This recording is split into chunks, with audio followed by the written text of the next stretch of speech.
சென்னையில் அடுக்குமாடி குடியிருப்பில் வசித்து வந்த 17 பேர் கொண்ட கும்பல் செய்த சம்பவம் தமிழகம் முழுவதும் பெரும் அதிர்ச்சியை ஏற்படுத்தியது. இந்த சம்பவத்தில் ஈடுபட்ட 17 பேரும் கைது செய்யப்பட்டு புழல் சிறையில். அந்த நாள் ஜூலை 16, 2018 சென்னை அயனாவரம் போலீஸ் அந்த ஏரியால இருக்க ஒரு அபார்ட்மெண்ட்ல வாட்ச்மேனா வேலை பார்த்துட்டு இருக்க 66 வயதான ஒரு முதியவரை என்ன ஏதுன்னு கூட கேட்காம கழுத்தை பிடிச்சி தரன்னு இழுத்துட்டு ஜீப்ல ஏத்துறாங்க. அதை தொடர்ந்து அதே ஏரியால இருக்க ஒரு டீ கடையில நின்று டீ குடிச்சிட்டு இருந்த 20 to 25 ஏஜ் கேட்டகரியில இருக்க 2 பேரை இதே மாதிரி அரெஸ்ட் பண்ணி போலீஸ் ஸ்டேஷனுக்கு கூட்டிட்டு போறாங்க. அதுல ஒருத்தர் பிளம்பராகவும் இன்னொரு நபர் வீடுகள்ல வாட்டர் கேன் போடுற வாட்டர் சப்ளையராகவும் இருக்காங்க. இந்த 2 பேரை அரெஸ்ட் பண்ண போலீஸ் அடுத்த சில மணி நேரத்திலேயே சேப்பாக்ல இருக்க உமன் அண்ட் சில்ட்ரனுக்கான கவர்மெண்ட் கஸ்தூரிபா ஹாஸ்பிட்டலுக்கு கிளம்புறாங்க.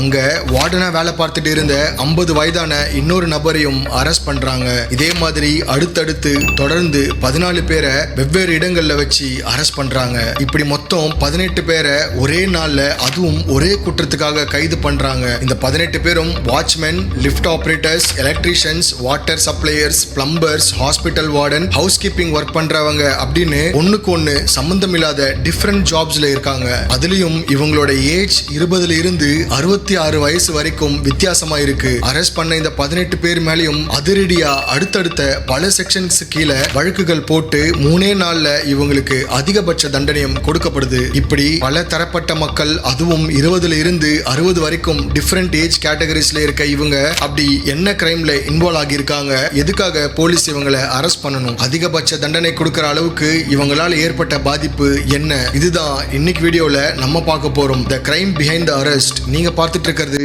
Anand RK YouTube channel. நான் உங்க ஆனந்த்.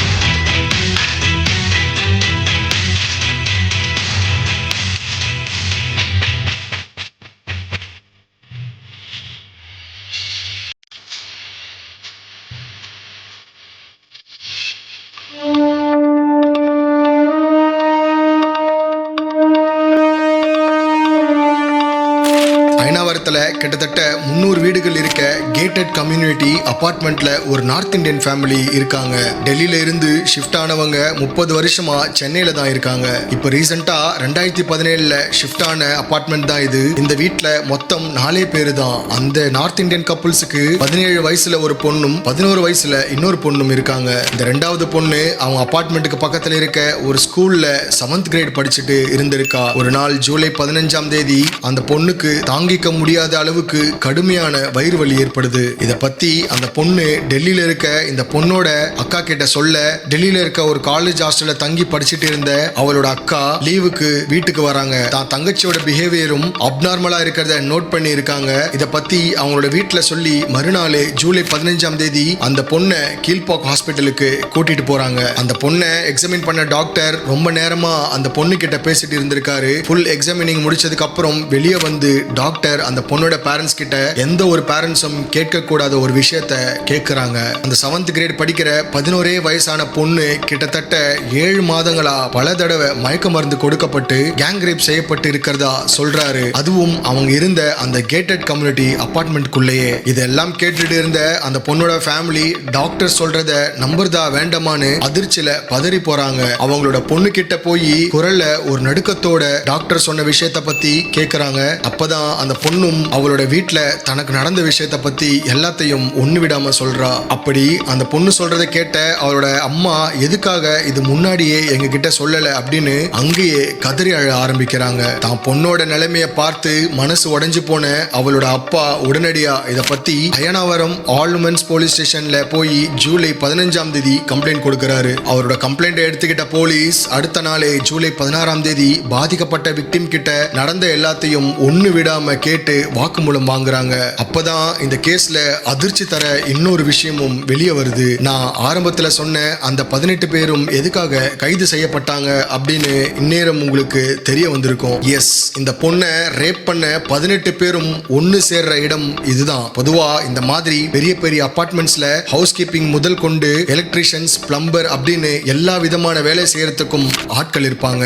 இப்படிதான் அந்த பொண்ணும் அவங்க தங்கியிருந்த அபார்ட்மெண்ட்லயே வேலை பார்க்கிற செக்யூரிட்டி உட்பட lift operator, house keeping staff, water suppliers, plumber, இன்னும் இவங்களை தவிர வெளியிருந்து வந்தவங்க அப்படின்னு கிட்டத்தட்ட 22 பேர் சேர்ந்து தான் இந்த கோர சம்பவத்தில் ஈடுபட்டு இருக்காங்க அப்படின்னு தெரிய வந்திருக்கு. இவங்க எல்லாரோட வயசும் 23 இருந்து 66 வரை இருந்திருக்கு. இதுல இந்த பொண்ணு ஒரு ஸ்பெஷல் சைல்டு, அதாவது விக்டிமுக்கு காது கேட்காது. இந்த 7 மாசம் இந்த 22 பேராலையும் என்னென்ன நடந்துச்சு அப்படின்னு அந்த பொண்ணு ஒண்ணு விடாம போலீஸ் கிட்ட சொல்லி இருக்கா. அப்படி அந்த பொண்ணு போலீஸ் கிட்ட கொடுத்த வாக்குமூலத்தை இப்ப பார்க்கலாம். டெய்லியும் ஸ்கூலுக்கு போயிட்டு வர அந்த பொண்ணு நேரா வீட்டுக்கு போகாம அபார்ட்மெண்ட்டுக்குள்ளேயே கொஞ்ச நேரம் விளையாடிட்டு போறத வழக்கமா வச்சிருக்கா. இப்படி இந்த பொண்ணு தனியா விளையாடிட்டு இருக்கிறத அந்த அபார்ட்மெண்ட்ல லிஃப்ட் ஆபரேட்டரா வேலை பார்த்துட்டு இருந்த 66 வயசான ரவிக்குமார் தொடர்ந்து நோட்டமிட்டு வந்திருக்கான். அப்படிதான் ஜனவரி 15, 2018 திங்கட்கிழமை அன்னைக்கு ஸ்கூல் முடிச்சிட்டு ஸ்கூல் பஸ்ல வந்து இறங்கின அந்த பொண்ணு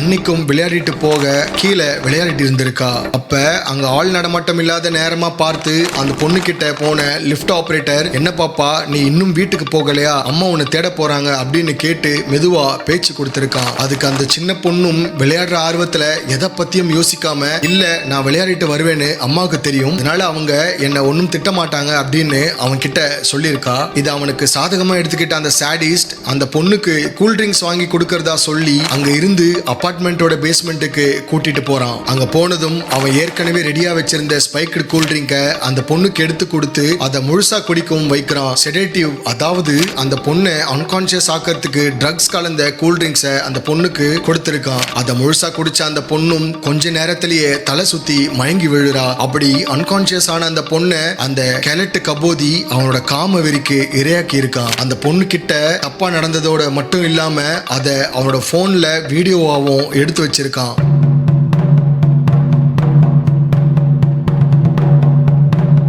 மயக்கத்திலையும் அந்த வலியை அனுபவிச்சுட்டு இருந்த அந்த பொண்ணு கொஞ்ச நேரத்திலேயே மயக்கம் தெளிஞ்சு கண்ணை திறந்ததும் அவனை பார்த்து பயந்து சத்தம் போட ஆரம்பிக்கிறா. வேகமா அந்த பொண்ணோட வாயை மூடினவன், கத்துனா கொன்றுவேன், பேசாம நான் இப்ப சொல்றதை கேட்கணும் அப்படின்னு அந்த பொண்ணை மிரட்டுறான். வலியால துடிச்சிட்டு இருந்த அந்த பொண்ணு எந்திரிக்க கூட முடியாம பயத்துல ஓரமா உட்காந்து தன்னோட கையால வாயை மூடிட்டு அழ ஆரம்பிக்கிறா. இப்ப அந்த லிஃப்ட் ஆபரேட்டர் அவனோட சேஃப்டிக்காக எடுத்து வச்சிருந்த அந்த வீடியோவை விக்டிம் கிட்ட காட்டி, யார்கிட்டயும் இதை பத்தி நீ வெளியே சொல்லக்கூடாது, அப்படி சொன்னா நான் உங்க அம்மா கிட்ட காட்டிடுவேன் அப்படின்னு சொல்லி அந்த பொண்ணை மிரட்டி வைக்கிறான். கொஞ்ச நேரம் கழிச்சு வலியோட வீட்டுக்கு போன அந்த பொண்ணும் இதை பத்தி வெளியே யார்கிட்டயும் சொல்லாம பாவம் அந்த வலியை அனுபவிச்சுட்டு இருந்திருக்கா. ரேப் பண்றப்ப எடுத்த இந்த வீடியோவை பாக்குறப்ப எல்லாம் அந்த அரக்கனோட வக்கர புத்தி அவனோட காம வெறிய இன்னும் தூண்டி இருக்கு. செல்ஃப் டிஃபென்ஸ்க்காக எடுத்த வீடியோவை வச்சு மிரட்டி திரும்ப திரும்ப அந்த பொண்ணை ரேப் பண்ணிருக்கான். இன்னும் மோசமா யோசிச்ச அவனோட புத்தி 3 நாள் கழிச்சு ஜனவரி 18ஆம் தேதி அவனுக்கு தெரிஞ்ச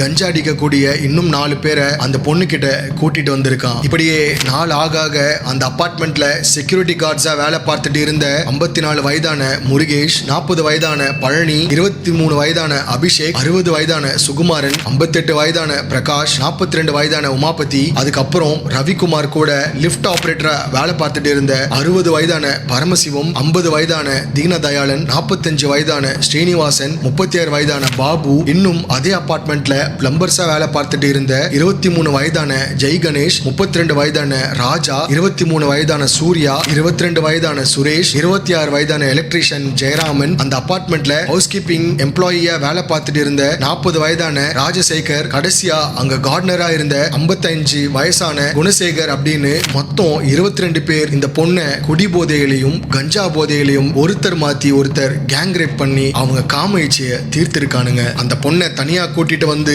கட்டாயப்படுத்தி அவளோட வாயில ஸ்பைக்டு கூல் ட்ரிங்கை ஊத்தி மயக்கம் அடைய வச்சும் சிரிஞ்சு வழியா செடேட்டிவ் இன்ஜெக்ட் பண்ணியும் மயக்கம் அடைய வச்சு ரேப் பண்ணிருக்கானுங்க. சில சமயம் அந்த பொண்ணோட கண்ணை கட்டியும் அசையாம இருக்கிறதுக்காக கழுத்தையும் சேர்த்து கட்டி செக்ஷுவலி அபியூஸ் பண்ணி அந்த காம வெறி பிடிச்ச திருநாய்ங்க அந்த பெண்ணை சதைச்சிருக்கானுங்க.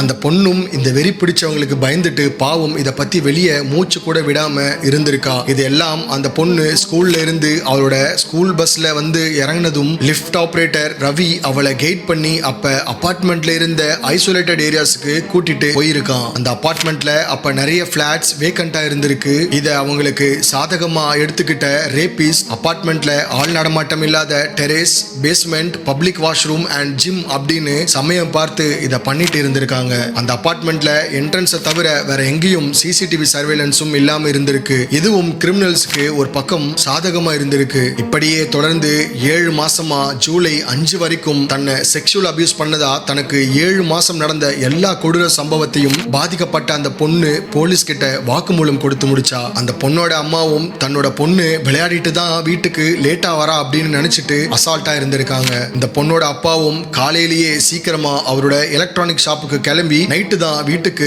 திரும்பி இருக்காரு. சோ பேரண்ட்ஸோட கவனிப்பும் இந்த பொண்ணுக்கு சரியா கிடைக்காம இருந்திருக்கு. டெல்லியில இருந்து விக்டிமோட எல்டர் சிஸ்டர் ஜூலை 14 வீட்டுக்கு வந்தப்பதான் பாதிக்கப்பட்ட அந்த பொண்ணு அவ அக்கா கிட்ட தனக்கு கொஞ்ச நாளாவே பீரியாடிக் ஸ்டொமக் பெயின் இருக்கிறத சொல்லியிருக்கா. இப்ப விக்டிமோட கன்ஃபெஷனை ரெக்கார்ட் பண்ண போலீஸ் இதுல சம்பந்தப்பட்ட 18 பேரை அடுத்த நாளை ஜூலை 16ஆம் தேதி அரெஸ்ட் பண்றாங்க. அப்ப அந்த பொண்ணு சொன்ன அபார்ட்மெண்டோட ஐசோலேட்டட் ஏரியாஸ்க்கு போய் செக் பண்ணப்ப அங்க அவங்க யூஸ் பண்ண காலியான cool drinks bottle syringe cheese பண்ணி அவங்க என்ன ட்ரக்ஸ் யூஸ் பண்ணிருக்காங்க அப்படிங்கறத கண்டுபிடிக்கிறதுக்காக ஃபாரன்சிக் லெபார்டரிக்கு அனுப்பி வைக்கிறாங்க. அண்ட் அங்க கிடைச்ச காண்டம்ஸையும் சீஸ் பண்ணி டிஎன்ஏ ப்ரொஃபைலிங்க்கு அனுப்புறாங்க. மிச்சம் இருக்க 4 பேரும் போலீஸ் அவங்களை தேடுற விஷயம் தெரிஞ்சு சென்னையை விட்டு எஸ்கேப் ஆயிருக்காங்க. ஒவ்வொரு வாட்டியும் அந்த 4 பேரும் அபார்ட்மெண்ட்டுக்கு வரப்ப முகத்தை மூடிட்டு தான் உள்ள என்ட்ரி ஆயிருக்காங்க. சோ அபார்ட்மெண்ட் கேட்ல இருந்த சிசிடிவி ஃபுட்டேஜ்லயும் அவங்களோட ஃபேஸ் சரியா தெரியாம போயிருக்கு. அவங்க வெளியிருந்து வந்த ஆட்கள் அப்படிங்கறதுனால அவங்கள பத்தி எந்த ஒரு விதமான டீடைல்ஸும் போலீஸ்க்கு கிடைக்கல. இப்போ போலீஸ் அரெஸ்ட் பண்ண அந்த 17 பேர் மேலேயும் protection of children from sexual offences அதாவது போக்சோ சட்டம் உட்பட மொத்தம் 18 வழக்குகளை போட்டாங்க. இதுல 3 பேர் மேல அவங்க பண்ண கிரைமை போலீஸ் கிட்ட கன்ஃபஸ் பண்ணியிருக்காங்க. இவங்க பெயில்ல வெளியே வராம இருக்கிறதுக்காக செப்டம்பர் 5, 2018 அஃபெண்டர்ஸ் மேல குண்டர் சட்டத்தை போட கமிஷனர் ஏகே விஸ்வநாதன் இந்த வழக்கை விசாரிச்சுட்டு இருந்த போலீஸுக்கு ஆர்டர் போடுறாரு. குற்றவாளிகளோட மொபைலை செக் பண்ணப்ப அதுல விக்டிமோட நியூட் போட்டோஸ் அண்ட் வீடியோஸ் இருந்ததை போலீஸ் எவிடன்ஸ் எடுத்திருக்காங்க. அரெஸ்ட் பண்ண 18 பேர் மேலேயும் ஜனவரி 18, 2019 சார்ஜ் ஷீட் ஃபைல் பண்ணி ஸ்பெஷல் பப்ளிக் ப்ராசிக்யூட்டர் என் ரமேஷ் அதை சென்னை சைதாப்பேட்ல இருக்க மகிழா கோர்ட்ல சப்மிட் பண்றாரு. குற்றவாளிகளோட தரப்புல இருந்து எந்த ஒரு அட்வொகேட்டும் கோர்ட்ல அப்பியர் ஆக மாட்டோம் அப்படிங்கறதுல மெட்ராஸ் ஹைகோர்ட் அட்வொகேட் அசோசியேஷன் உறுதியா நின்னாங்க. கோர்ட் சம்பந்தப்பட்ட எல்லா அக்யூஸ்டையும் 2018 ஜூலை 31 வரை ஜுடிஷியல் கஸ்டடியில போலீஸ் விசாரணைக்காக வச்சிருந்தாங்க. இந்த 18 பேர்ல 36 வயதான லிஃப்ட் ஆபரேட்டர் பாபு கோர்ட்ல ட்ரையல் நடந்துட்டு இருந்தப்பவே சென்னை லோக்கல் கோர்ட்ல பிப்ரவரி மந்த் ஹெல்த் இஷ்யூஸ் காரணமா இறந்து போறாரு. மத்த 17 பேரையும் மேஜிஸ்ட்ரேட்ஸ் முன்னாடி விக்டிம் ஐடென்டிஃபை பண்ணிருக்காங்க. அது மட்டும் இல்லாம ரேப் நடக்கிறதுக்கு முன்னாடி அக்யூஸ்ட் தனக்கு ப்ளூ கலர்ல ஒரு இன்ஜெக்ஷன் போடப்பட்டதையும் ஏதோ ஒரு பவுடர் அண்ட் கிரீம் தன்னோட உடல்ல அப்ளை பண்ணதாவும் போலீஸ் கிட்ட கன்ஃபஸ் பண்ணிருக்காங்க. இத பத்தி விசாரிக்கிறப்பதான் வெளியே இருந்து வந்த ஒருத்தன் சேப்பாக்ல இருக்க government Kasturba Gandhi for women's and children ஹாஸ்பிட்டல்ல வேலை பார்க்கறான் அப்படிங்கிறது தெரிய வந்திருக்கு. அவங்க லேபர் பெயின் ரிலீஃபுக்கு யூஸ் பண்ற ட்ரக்ஸை தான் அந்த பொண்ணுக்கு கொடுத்திருக்காங்க அப்படின்றது ஃபாரன்சிக் ரிப்போர்ட் மூலமா போலீஸுக்கு தெரிய வந்திருக்கு. அதே நேரத்துல கிரைம் ஸ்பாட்ல சீஸ் பண்ண காண்டம்ல இருந்த சீமன் சாம்பிள்ஸோட டெஸ்ட் ரிசல்ட்டும் போலீஸ் கைக்கு வந்துச்சு. சீமன் சாம்பிள்ஸ்ல இருந்து எடுத்த டிஎன்ஏ பிரைமரி அக்யூஸ்ட் 6 பேரோட டிஎன்ஏ கூட மேட்ச் ஆயிருக்கு. அந்த அபார்ட்மெண்ட்ல இருக்க சிலரே பல தடவை victim lift operator Ravi and மத்த மெயின்டெனன்ஸ் ஸ்டாஃப் கூட இருக்கிறத பார்த்திருக்காங்க. இப்படி ப்ராசிக்யூஷன் சைடுல இருந்து ஃபாரன்சிக் ரிப்போர்ட், டிஎன்ஏ ப்ரொஃபைலிங், ஸ்பாட்ல இருந்து சீஸ் பண்ண syringe, empty spiked cool drink பாட்டில், விக்டிமோட கன்ஃபெஷன் அப்படின்னு மொத்தம் 120 எவிடன்ஸையும் 36 விட்னஸையும் மகிழா கோர்ட்ல சப்மிட் பண்ணிருக்காங்க. டிஃபென்ஸ் சைடுல ஒவ்வொரு குற்றவாளிக்கும் தனிப்பட்ட முறையில அவங்களுக்காக வாதாடுறதுக்கு ஒரு லாயரை அரேஞ்ச் பண்ணி இருக்காங்க. குற்றவாளிகளுக்காக பேசின டிஃபென்ஸ் தரப்பு கோர்ட்ல விக்டிமை யாரும் கட்டாயப்படுத்தல அப்படின்னும் அவங்களாவே விருப்பப்பட்டு தான் இந்த செயல்ல ஈடுபட்டு இருக்காங்க அப்படின்னும் சொன்னாங்க. இதுக்கு ஆதாரமா அபார்ட்மெண்ட் கேட்ல இருக்க சிசிடிவி ஃபுட்டேஜை எடுத்துட்டு வந்திருக்காங்க. அதுல விக்டிம் எந்த ஒரு வற்புறுத்தலும் இல்லாம தானாவே லிஃப்ட் ஆபரேட்டர் ரவி கூட போனது பதிவாகி இருந்திருக்கு. சோ விக்டிம்க்கு இப்படி பல ஆண்களோட தூங்குற பழக்கம் இருக்கிறதாகவும் அவரா விருப்பப்பட்டு தான் இவங்க கூட இருந்திருக்காங்க அப்படின்னு அந்த பொண்ணோட ஒழுக்கத்தை கேள்விக்குறியாக்கி கேரக்டர் அசாசினேஷன் பண்ணியிருக்காங்க. இப்படி பல கட்டுக்கதைகள் டிஃபென்ஸ் தரப்புல இருந்து வாதத்துக்குள்ள கொண்டு வந்திருந்தாலும் வழக்கோட உண்மைத்தன்மை எடுத்துக்கிட்ட மகிழா கோர்ட் நீதிபதி RN மஞ்சுளா அவர்கள் அவரவர் குற்றத்தன்மைக்கு ஏற்ப தீர்ப்பு கொடுத்தாங்க. இறந்து போன ஒருத்தனை தவிர அரெஸ்ட் பண்ண மத்த 17 பேர்ல lift operator Ravikumar, plumber Suresh, security staff Palani, housekeeping staff Rajasekar and Abhishek இவங்க 6 பேரையும் பிரைமரி அக்யூஸ்டா போக்சோ ஆக்டோட செக்ஷன் 6க்கு கீழே பெனட்ரேட்டிவ் செக்ஷுவல் அசால்ட் குற்றத்துக்காக லைஃப் சென்டென்ஸை கொடுக்கறாங்க.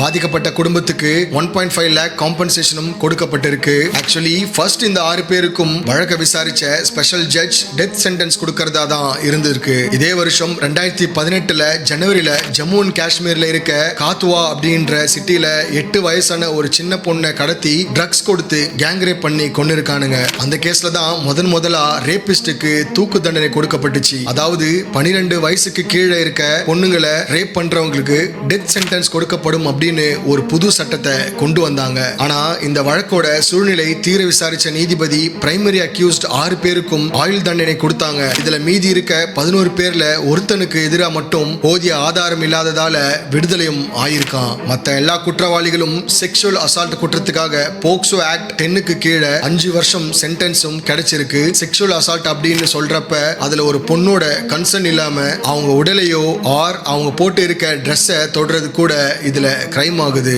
அஃபெண்டர்ஸ் நேரடியா அவங்களோட கையால தொடாம வேற ஏதாவது ஒரு எக்ஸ்டர்னல் ஆப்ஜெக்டை யூஸ் பண்ணி தொட்டாலும் கூட அது செக்ஷுவல் அசால்ட்டுக்கு கீழே தான் வரும். மேஜர் அஃபெண்டர்ஸ் 6 பேர் மேலேயும் போட்ட பெனட்ரேட்டிவ் செக்ஷுவல் அசால்ட் கேஸ்ல விக்டிமோட மவுத், வஜினா ஆர் ஆனஸ்ல பெனட்ரேட் பண்ற கிரைம்ஸ் எல்லாமே இன்க்ளூட் ஆகுது. என்ன பொறுத்த வரைக்கும் இந்த ரேப்ல இன்வால்வ் ஆன 22 குற்றவாளிகளை தவிர இன்னும் 2 முக்கியமான குற்றவாளிகளும் இதுல இருக்காங்க. அது வேற யாரும் இல்ல, தன்னோட பொண்ணு என்ன பண்றா, எப்படி இருக்கா அப்படின்னு கூட கவனிக்காம இருந்த விக்டிமோட பேரண்ட்ஸ் தான். ஒரு நாள் 2 நாள் இல்ல, 7 மாசமா அந்த பொண்ணு தனக்குள்ளேயே எல்லா சித்திரவதைகளையும் அனுபவிச்சுட்டு இருந்திருக்கா. முக்கியமா பெண் குழந்தைகளுக்கு அவங்க அம்மாவோட அரவணைப்பு ரொம்பவே முக்கியமான ஒண்ணா இருக்கு. ஏன்னா பெண் குழந்தைங்க ஒரு கட்டத்துக்கு மேல உடலாலையும் மனதாலையும் பல மாற்றங்களை சந்திக்கிறாங்க. அது எல்லாம் எந்த ஒரு தயக்கமும் இல்லாம அவங்க ஷேர் பண்ண முடியற ஒரு பர்சன் அவங்களோட அம்மா மட்டும்தான். இவங்களோட இந்த அலட்சியத்தை தான் ரேபிஸ்ட் அவங்களுக்கு சாதகமா எடுத்திருக்காங்க. பேரண்டிங் அப்படிங்கிறது ரொம்பவும் முக்கியமான ஒரு பொறுப்பு.